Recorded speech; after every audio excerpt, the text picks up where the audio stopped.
Connect the filter to the intake port of the instrument. Unscrew the cover at the rear of the instrument. Catalyst.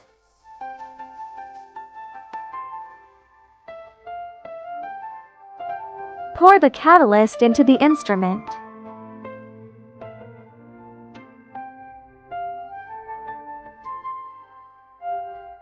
Tighten the back cover.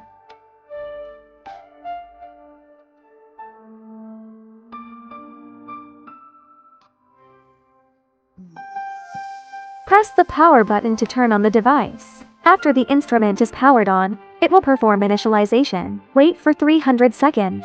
After initialization is completed, the instrument enters the detection state. The current values of carbon monoxide and carbon dioxide can be observed for any changes. Click Save to save the current data. Click on the history record. Select the data and you can print it.